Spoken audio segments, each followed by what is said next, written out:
Otep Charkamit, aujourd'hui je vais parler légèrement avec vous du travail à distance. Alors, le travail à distance, c'est quoi? Pourquoi est-ce que certains mystiques vont faire le travail à distance? Quels sont les éléments qui déterminent la réussite d'un travail à distance? Alors, le travail à distance est fait pour les mystiques quand, par exemple, vous avez un cas à traiter où la personne se trouve dans un autre continent, dans un autre pays, dans une autre ville. Et vous n'avez donc pas la possibilité de rencontrer la personne physiquement. Cependant, grâce à certains éléments comme la photo, parfois même justement avec le nom, vous vous concentrez sur la personne, parfois juste en ayant même écrit le nom de la personne à terre ou sur un outil spécial, ou aussi en faisant usage de certaines poupées vaudou. Le mystique peut donc se connecter aux patients, aux malades et faire un travail spirituel bénéfique pour cette personne-là. Il est important de noter que quand on parle de travail mystique, ça peut être celui qui veut guérir, ça peut aussi être celui qui veut faire du mal, parce que les deux utilisent les mêmes outils. Celui qui veut faire du mal à autrui, lui également va utiliser les mêmes outils. Il peut utiliser le nom de la personne, il peut utiliser les photos, il peut utiliser un vêtement de la personne pour pouvoir envoyer des énergies, des vibrations négatives à la personne, de rendre la personne malade. Alors, comment exécuter cela? Une fois que les outils sont là, le sorcier va déjà se connecter à la fréquence en question et transmettre, créer déjà ce qu'il veut dans cette maladie, dans le plan astral, et transmettre à la personne, ou alors tout simplement en vocalisant et en invoquant certaines entités négatives. Ça, c'est dans le plan physique. En invoquant certaines entités négatives, peut les orienter donc vers la cible. Voilà comment ça se passe. Et celui qui veut guérir également, il va, une fois qu'il a les outils qui renferment l'énergie de la personne, il pourra donc également faire des invocations et transférer les énergies en utilisant des codes. Cependant, il arrive donc que celui qui va exécuter le rituel n'a pas la possibilité d'avoir un élément qui renferme l'énergie de la personne, ou bien il en a même, mais il veut que les choses soient un peu plus concrètes. Il peut donc faire une projection astrale. Il peut faire également une projection énergétique. Donc il peut faire les choses dans le plan astral comme il peut les faire dans le plan énergétique. Énergétique, c'est-à-dire que vous êtes chez vous, vous êtes couché, vous ressentez les présences, vous sentez comment on travaille sur vous. Ça, c'est le sorcier, ou alors le mystique qui va utiliser le corps énergétique pour pouvoir agir.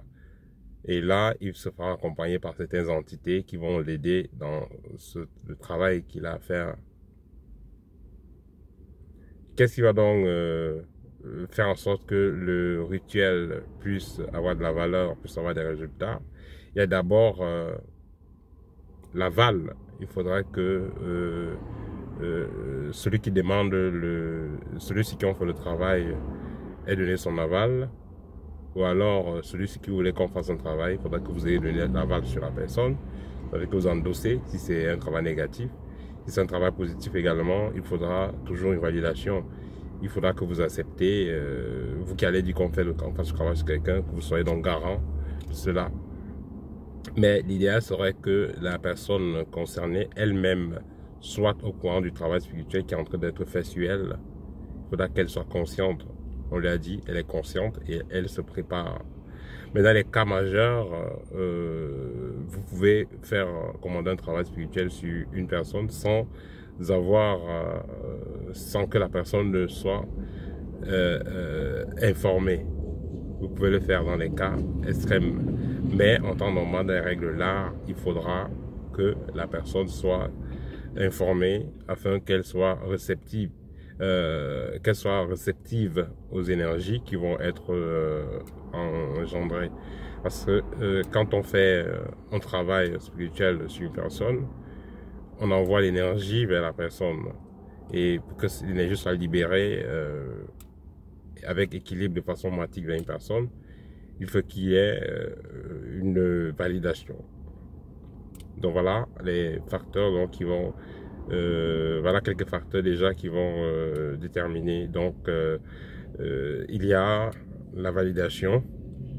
Ensuite, donc que ce soit le demandeur, que ce soit une personne proche qui est garante, il y a la préparation mentale de la personne qui reçoit les énergies, qu'elle soit prête, qu'elle soit réceptive.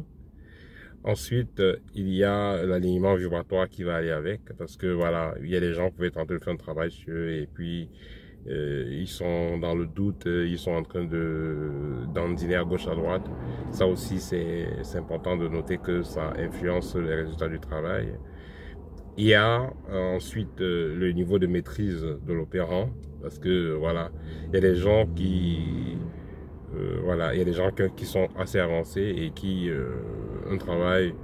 vous avez un travail à peu importe le temps et l'espace, en quelques heures, ils vous offrent, en quelques jours, ils offrent. Il y a d'autres qui vont prendre des années, ainsi de suite. Tout dépend de la maîtrise de l'opérateur.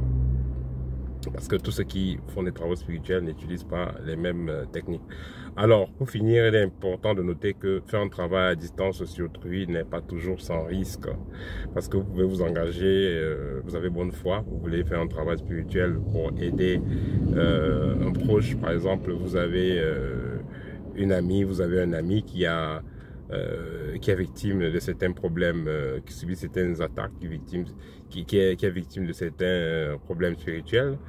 Et parce que vous maîtrisez d'autres trois techniques, vous décidez d'entrer en jeu pour aider la personne. Ce n'est pas sans risque parce que les énergies, comme on dit toujours, l'énergie ne se perd pas, elle se transforme.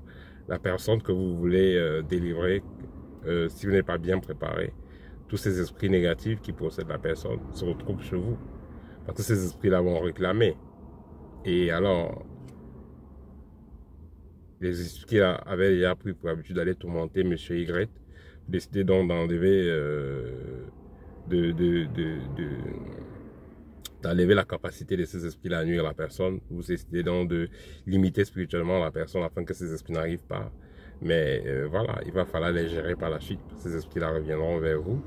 Et il va falloir que, effectivement, vous vous occupez de... voilà, vous êtes désintéressé. Voilà, c'est pourquoi certains marabouts vont souvent faire des sacrifices animaliers pour dire que, bon, voilà, ils veulent pour calmer les esprits et tout, voilà. Mais je n'ai jamais validé cela. Voilà, donc je dis ça pour vous rappeler donc que ce n'est pas sans risque. C'est pourquoi chaque chose a son prix. Toujours est-il que la santé n'a pas de prix, le bonheur n'a pas de prix. Et chaque chose qui arrive dans la vie d'un individu, déjà c'est lié au karma familial, un karma à payer, ou un karma au karma personnel. Mais également, comme on dit souvent, c'est qu'il ne nous tue pas, nous rend plus fort. Tous ces obstacles permettent de grandir, permettent à l'âme d'être plus aguerrie, afin de pouvoir passer à une étape meilleure. Parce que les problèmes que vous avez doivent vous permettre de creuser en vous la lumière divine qui est en vous, que vous avez qui est incorporée en vous, et faites de cette lumière divine là la torche pour pouvoir éclairer votre vie et obtenir tout ce dont vous avez besoin. Ouais, et c'est pourquoi vous avez souvent entendu, vous avez souvent vu des personnes qui ont passé un bon moment de leur vie à souffrir, mais après, la vie devient très belle. Mais les gens ne comprennent pas souvent, c'est parce que les obstacles qu'ils ont eu, les problèmes qu'ils ont eu, les ont permis de se faire comme une tortue, entrer dans leur coquille, se fermer, entrer dans leur coquille et avoir l'esprit calme pour creuser en eux la meilleure version d'eux-mêmes. Voilà. Donc c'était le partage que je voulais faire avec vous aujourd'hui. Si vous avez besoin d'une consultation, vous avez un cas mystique, un cas magique, un cas de sorcellerie qui vous perturbe depuis des années, vous n'avez pas eu de solution, contactez-moi, nous prendrons rendez-vous et nous allons résoudre le problème. Voilà, c'était le partage pour aujourd'hui. Au tête et à très bientôt.